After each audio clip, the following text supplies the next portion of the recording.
Hello, isang mapagpalang umaga sa inyong lahat. So, unang-una, bago ko makalimutan ang lahat, wag lang yung nag-iisang importante sa buhay ko, yung nanay ko na napaka maalalahanin, napaka maalaga, napaka responsibilidad, napaka um, mapagmahal at maaruga sa kanyang mga anak, sa kanyang mga apo. So, unang-una gusto ko mag-thank you kay Papa God dahil nga binigyan pa siya ng mahabang buhay at sana bigyan pa siya ng mahaba-haba pang buhay talaga para magsama-sama pa kami. Unang-una gusto ko mag-thank you sa nanay ko sa pag-aaruga niya sa amin.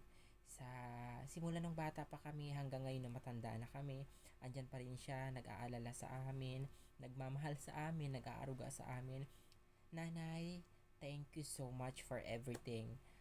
Alam namin na ginawa mo lahat para sa amin, para sa mga anak mo, sa mga apo mo, na parang anak mo na rin. Maraming maraming salamat dahil hindi mo kami iniwan para lang sa sarili mong kagustuhan, pang sarili mong kapakanan. Ayan, hindi mo inisip yung sarili mo, kundi kami ang inisip mo. Binuhay mo kami sa pamamagitan ng trabaho na marangal sa bukid, nagkukupras, nagkukuha ng mga gulay at kung ano-ano pa para lang maibinta, para lang mapakain mo kami sa tamang paraan, sa malinis na um, trabaho. Ayan, so maraming maraming salamat. Hindi sapat ang pasasalamat na sasabihin ko sa mga ginawa nyo sa amin. Ayan, dahil isa kang ulirang ina, isa kang ikaw yung nag-iisang nanay sa buong mundo na kinaya mo lahat simula ng bata pa kami hanggang ngayon.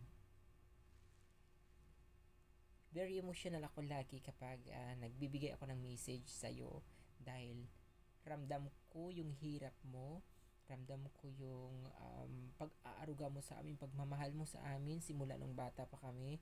Alam naman natin na simula nung nawala yung tatay namin, 1994, 2 years old pa lang ako at ikaw na yung naging nanay, tatay sa mga anak mo na madami. So nanay, I'm really love you and mag-iingat ka lagi at kahit na wala man tayong kayamanan or wala man tayo napatunayan na achievement natin sa buhay, magpasalamat pa rin tayo dahil andito pa rin tayo nabubuhay hanggang ngayon at magpasalamat tayo kay Papa God na hanggang ngayon sama-sama pa rin tayo at mag-enjoy ka sa birthday mo kahit wala kang handa.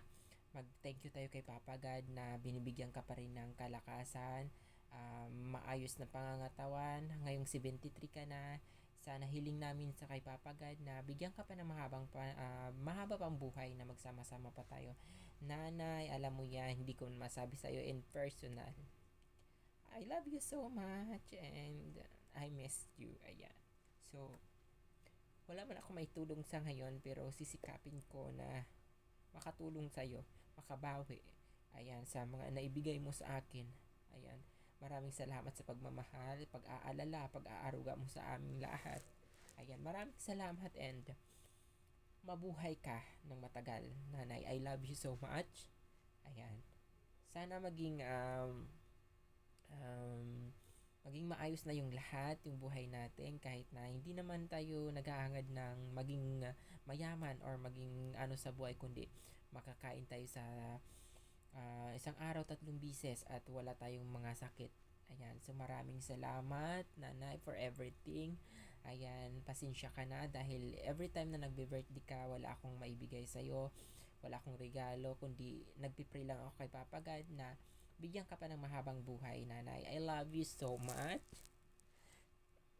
And I'm always here to love you and to care of you. Ayan, so I love you so much. Bye na. Enjoy your birthday. Ayan, love you.